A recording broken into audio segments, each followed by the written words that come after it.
Okay, good morning, everyone. Thanks for tuning in. Welcome to the Define Her Story interview. This morning I'm going to be interviewing Miss Erin Creeks. Hello.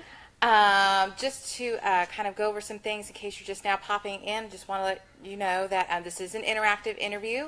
So when you see something or hear something that you like, if you could give us some hearts, do some thumbs up. And if there's somebody that you know who would enjoy the interview, have a question for Erin, please make sure to tag them in the comments or share it out on Facebook. So we appreciate that. And if you are watching this live or if you're doing the replay, put your questions for Erin down in the comments. We'll be sure to read them off while we're doing this live. And then if it happens to be in a replay, we'll still be making sure to be answering those questions. So thank you so much. And again, thank you. I appreciate it. I had some technical difficulties this morning getting started. So thank you for your patience in that. No problem. I heard about MsIndependent probably about 2 years ago. Year and a half, 2 years ago, I was at I think it was a women's expo, and you had a booth there, and so I was talking with one of your ambassadors, and she was telling me all about it. It sounded amazing. So I'm home, and I'm following and everything, and so actually I had followed you for a while before I actually got to meet you, as they say in real life, and so it was very cool to to get that opportunity to do that. So I want to read Erin's bio, just in case you don't know anything about her. Let me just give you a little bit of heads up on her. Erin is the creator of MsIndependent, which is an innovative social events company for women. To date, she has planned and implemented, over 300 events. That's amazing. Yeah. And is requested frequently by social influencers, entrepreneurs, and even local nonprofit organizations to assist in creating and managing the events. And that's a huge undertaking. Yeah. Before becoming an entrepreneur, she was a personal trainer and Pilates instructor for 9 years, where she discovered her love of improving the lives of others. And today she's doing the same, one event at a time. So yay, thank you so much. I appreciate that. Yes. Yeah. Okay, so I'm going to dive right into the interview questions. All right, go ahead. All right, so first question is, how did you get started in your business?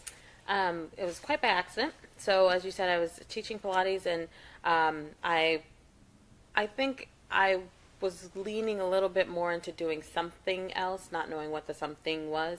But I had a little bit of event planning experience from being in school. A lot of campuses have, it's called CAB, Campus Activities Board. So I sat on the board for 1 year doing basically small-scale concerts. And I really enjoyed it, loved it, and had a natural knack for it, which I thought was weird that I could be good at anything that I didn't have to study so hard at. So I was teaching, and I just kept thinking about, I would love to put on fitness events. So I was doing that just kind of on the side, and MsIndependent came about after a breakup.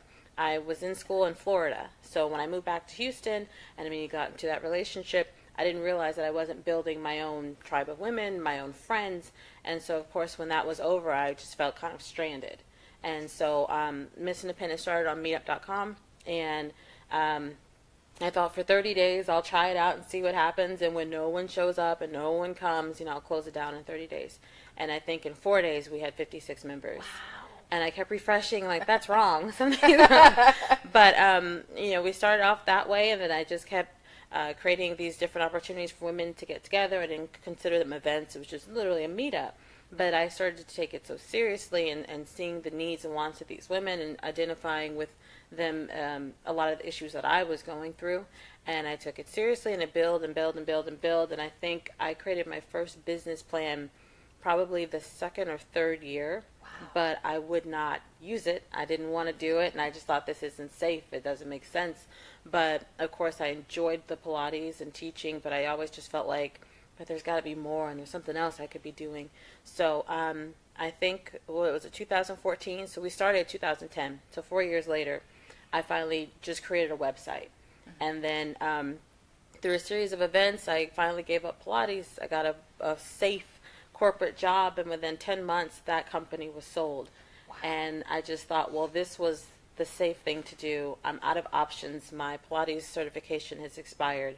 I'm finally just going to go ahead with this business thing. And that was 2015. Wow. And that's when I literally just felt like I was pushed into doing it. So it's been, October, because it's October right now. Right.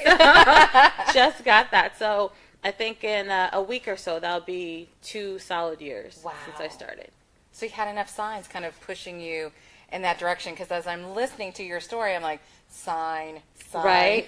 And that's what it was. I just kept thinking, like, you can ignore this all you want, but I just felt like every opportunity that you take that isn't this is going to fail or push you in that direction, or you're constantly going in that direction. So I was like, fine, let's just go ahead and do it. I don't want to go kicking and screaming anymore. So. Well, many of us here in Houston area are very grateful that you listened to those signs and did that. Yes. Because if you haven't attended one of her events, they are so much fun and so amazing. So yay for doing that. That's awesome. And that was one of the questions that I had too, is how did you come up with the name MsIndependent for that? So was that in relation to what you were going through at the time to do this? Yeah, it was. It was it Neo's song MsIndependent? Mm-hmm. Was probably playing in the background or something. And so I think I was trying to figure out a name. And of course, it's like creating a username or something, like this is taken, this is taken, this is taken. So finally that one, it was on a whim, probably from the song, and it took. And of course, I didn't put any more thought into it than that. And everyone, it resonated with them and they loved it. Eventually, I wanted to change it, but so many people responded so well to it. And, obviously brand identity, I was like, let's just keep it. Exactly. But yeah, kind of an accident too. Yeah. I was going to say that similar story with the way that we came up with the name for my companies is everything else was taken that I wanted. Yeah. Okay, so how has your life, and I know that you kind of touched on that a little bit in that answer, but how's your life been different than you've imagined? I would say by nature, and a lot of people dispute me on this, I swear it's true, I really am very introverted. And I got so used to, at the time, thinking introvert just means you're not a people person, you're not good with people. Mm-hmm. And I really accepted that. And I always thought, I'll be in the background. I only have to come out when we actually host the event, and then I can go back to the background. I spent the first 4 years behind my computer. I really didn't like interacting with people. And not because of people, but because I felt like I've been labeled, and this is what introverts do. Right. And it was slowly but surely I realized you're never going to grow if you don't get out, if you don't network, if you don't meet people. And I mean, I literally had to, at times I'd go and, meet people and shake hands, go in the bathroom, take a few deep breaths and retreat, go back and do it again, find a corner, retreat, go back and do it again. I had to almost build up my tolerance for socializing. Yeah. And it's something that's easier now, but I still have moments, especially if it's a room full of people I don't know, where you almost have that slight bit of panic of, oh God, I forgot I don't like doing this. But I've gotten better at it, obviously, but what I think is different than what I expected, I always thought I would be in the background. I never thought I would have the blog and I'd be putting up these photos and videos and that kind of thing, and I don't think I'm even used to it yet. Wow. But yeah, I always thought that I would just be like some mastermind in the background and someone else can be the avatar or whatever, and I wouldn't have to do what I'm doing. Well, let me ask you this. With introverts, so is it, and it's curious to me because I have the opposite feeling. So is it energy draining for you to like be in that room full of people and talking and stuff like that? Do you feel like they're actually like taking your energy from you? Yeah, and you really do. I meditate and I try to be very in tune with myself. And I guess through that process, I really do feel when I'm having things pull energy from me or giving energy to me. I go to be by myself to recharge my battery, that's how I put it. And then when I'm out and about, it's almost like you being on your phone. It's just a drain. Things are getting done, but it's draining. Not to say that it's a bad thing, but I have to be aware of where my energy is coming and going and how and when, and make sure that I fully recharge before I go back. And I think that's really very important because I know that a lot of people that I talk to who are introverts, they've expressed that where I feel like energy is being drained from me, and so I don't want to go and do these things. But you're talking about the fact that it's just being aware of this is how you feel when you go in those situations, and here's how to prepare for it. Yeah, I think that's really very important because I think there's a lot of women that are out there who are in the same boat who then choose to not go out and be the face of their company for that reason. and it really is, then they're not understanding why they're not growing, that kind of thing. Yes, and that's a very good point, and it's something I had to learn the hard way. I have advanced so quickly only because I got out and started meeting people. And I would tell anybody, part of your business plan has to be, what are you doing outside of running the business? You know, putting a face out there, and it's super important. And it's a constant. It's not something I've mastered. It's a constant process of, you know, next level, and more events and more going out. So yeah. Yeah, absolutely. So what is one thing what is one thing you think people should reclaim or focus more attention on? I would say quality over quantity in anything. That's followers, that's business contacts, clients, everything. One of my favorite new sayings, and I know this, and of course you still have to, I guess, relearn it. I always say you have to take the retest when you fail in anything, but you know, all money isn't good money, and there are certain people that will drain you for usually less than what someone else would have paid for your time and energy. I think with our culture, we're just so obsessed with having something that we can show everybody. Look what I've done. Look what I've accomplished. Look who I am. And for me, it's more about, but what did you set out to do before you started to use these parameters to determine your success? What was important to you? Was it more important that you truly affected lives, or that you got followers? You know, I think we lose sight of that. I lose sight of that. But quality over quantity. Well, I was going to say, and it's hard not to. So like for me, I have my mission statement everywhere I look, every folder that I open up, that kind of thing, because it is easy to get distracted by, oh, well, there, you know, you go and you look at somebody who you admire and that kind of thing, and you look at their Instagram or their Facebook, and it's like, oh, wow, they've got so many followers, and oh, and I don't.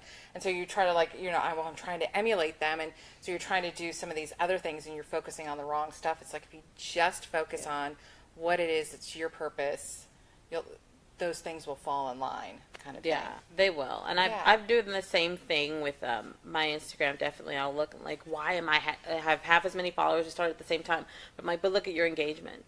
Your engagement is either equal or a little bit more. But also look at the conversations that are happening and the connections that you're making. There are so many people, I only know them on Instagram. I only know them on Facebook, and eventually I'll meet them later.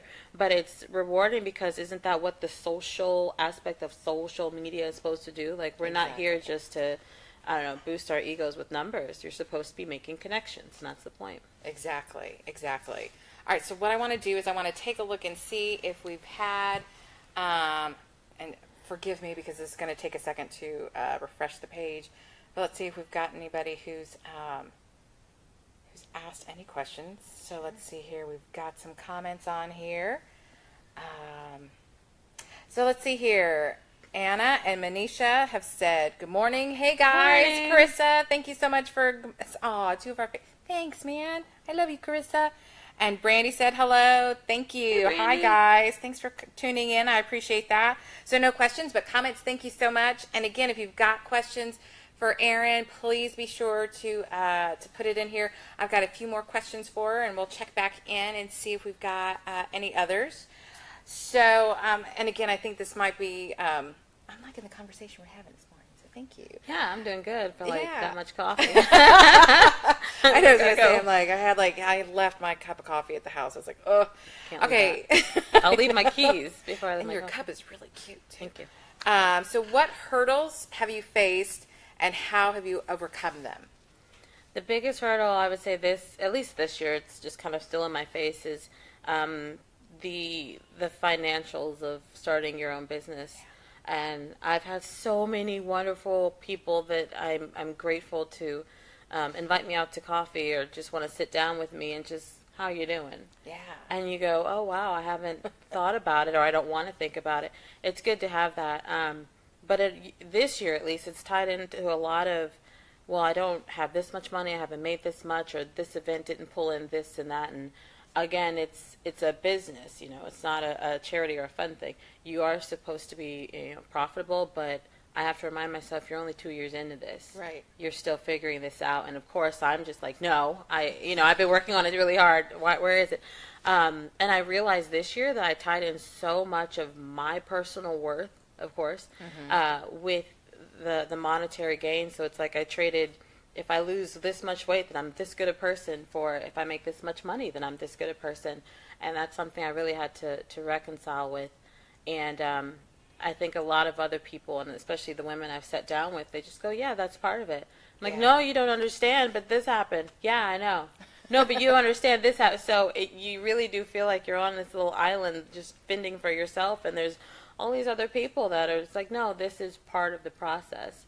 And you'll have to do what you have to do. But I think financially, I've seen a lot of other women business owners. Of course, as women, we do so much, and we validate ourselves so much in the outcomes of the things that we do, and we never just sit and say, I'm good enough just for putting forth the effort. I'm good enough just for not falling apart. I'm good enough for supporting others. And I've had to look for things outside of how much money did I make today? Right. And of course I know it's a business, but I'm not going to wake up the next morning and care about business, life, me, anything if I don't feel good enough. Exactly. So finding other ways to validate myself, and funny enough, the money just seems to come after that. It's like you create these roadblocks for yourself, and things just run a little smoothly when you're not, again, so hyper focused on any one thing to measure the success of your business, the success of yourself. That's been a big challenge this year. That's definitely, I feel the same growing pains as well, because it's just, I had somebody kind of like, again, sitting down for coffee with a woman and just talking to her, and she's gave me a huge reality check, like, you realize that in the scope of everything, you're only 2 years old. Yeah. That's kind of like, I know, but I've been doing this. Yes, exactly. But, everything's going to be okay. It just takes time. Yeah. But it's so hard when you're in it, and you're invested so much of your time, and your heart is in that, to take that step back and go like, okay, everything's going to be okay. Yeah. It's hard. It's very hard. But I'm learning. So, who or what inspires you? I would say I get a lot of my inspiration from, I guess, those kind of rags to riches stories, overcomers, really anybody. I do a lot of YouTube now, just looking for inspirational videos, and the common thread is always overcoming. No one is inspired by someone who just had it easy, or was born into a wealthy situation. That doesn't do it for anybody. Right. So sometimes I think to myself, you're just one of those stories.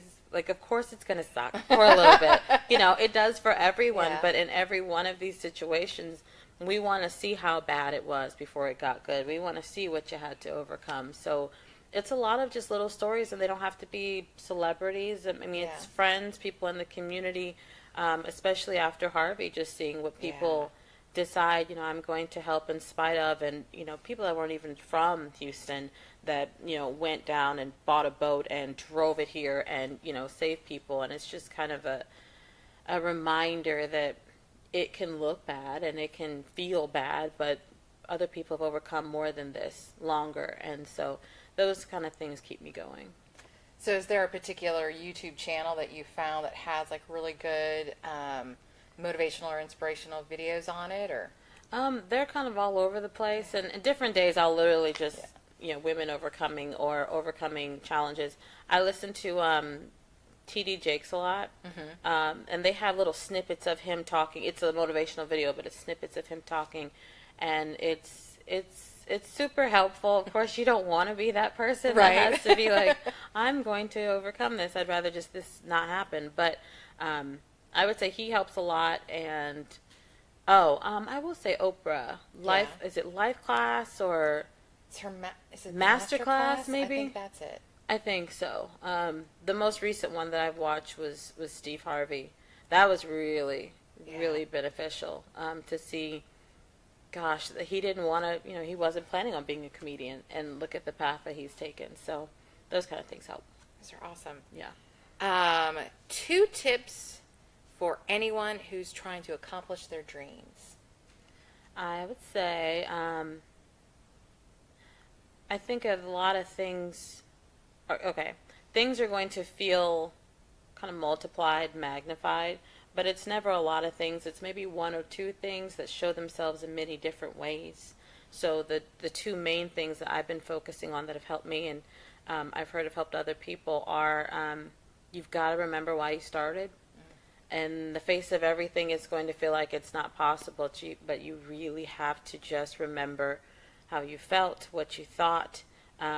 That motivation has to carry you through, because a lot of things are going to seem like that's more important, this is more important. Remember why you started. And I think also realize that just like in school, you had to be quizzed, you had to take tests, you had to pass. If you didn't, you would do it again. That's how life works too. So just because you're going through challenges doesn't mean you're doing it wrong. You're going through the process. And that process purges you, that process prepares you. So you really have to acknowledge that pain or that difficulty or whatever you're going through is not an indication that you're wrong, you should stop, you're not going to make it. It literally is just that process that every single person who ever made it has to go through, and they'll continue to go through as they continue to climb to whatever it is they're trying to get to. So remember why you started, and pain is part of the process. Absolutely, and that's I think too one of the reasons why I like to watch some of the motivational videos about people who have, you see the post, so and so Mary Kay didn't start her company until she was 50 or something like that.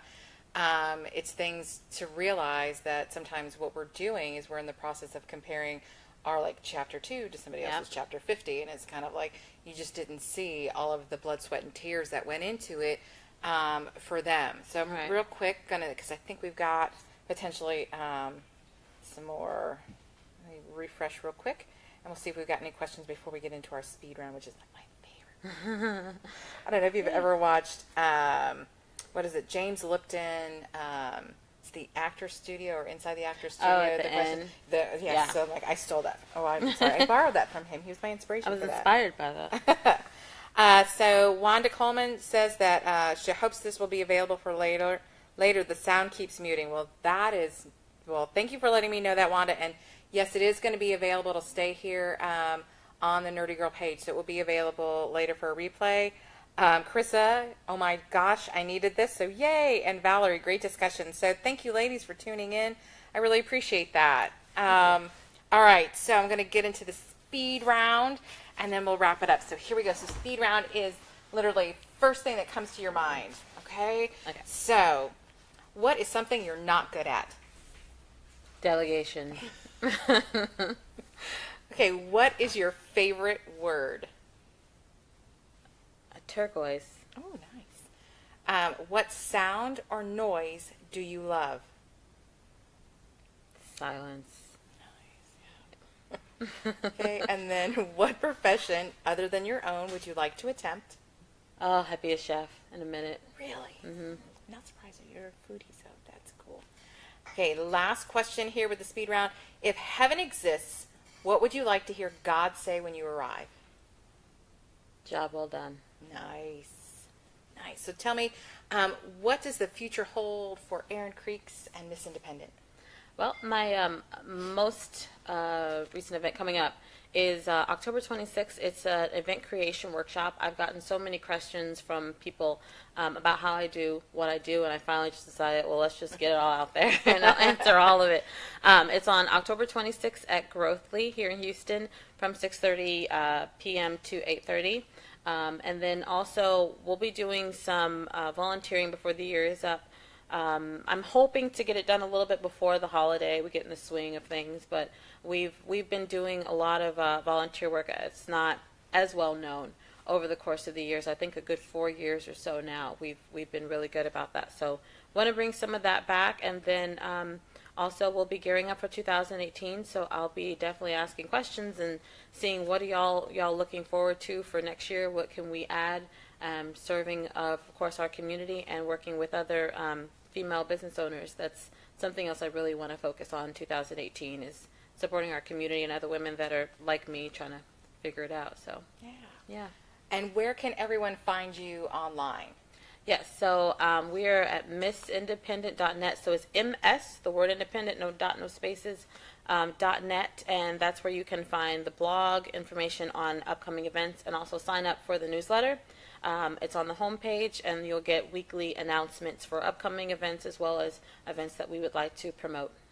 Okay, perfect. Yep. You're also on Instagram as well as Facebook. So. Yes, so Instagram and our Twitter page is just Miss Independent, again, no dot, no space, Miss Independent GP, and then it's for group, at least that's what it said when I was looking it up. And then on Facebook, it's just Miss Independent. I did wonder what that GP was at the end. I'm like, what is Yeah, that I was looking up because again, it wouldn't take Miss Independent. Right. And it's apparently GP means group, and then I was like, well, I should have just said R, so it makes. But it was 4 years ago. It's fine. It's okay. It's all right. Yeah. It's very cool. All right. Well, thank you so much to everyone for tuning in. If you're watching the replay and you have any questions for Erin, be sure to go ahead and put it there in the comment section. We will be sure that your questions get answered. And before I leave, I have to give a huge shout out to Miss Alicia Elatasi, who is letting us use her space here at Thinking Boutique. This is a fabulous space. She's got great clothes and great things that she picks up from around her travels around the world. So you'll find really unique items here, jewelry, clothing, other little items that you'll find here. Plus, this is also an awesome space for doing workshops. So if you're a person who has workshops and you're always looking for a place, this is the perfect location for that. It's nice, centrally located, plus it's a great open space to do that as well. So thank you so much to everyone for tuning in, and we'll see you later. Thanks. Bye. Bye-bye.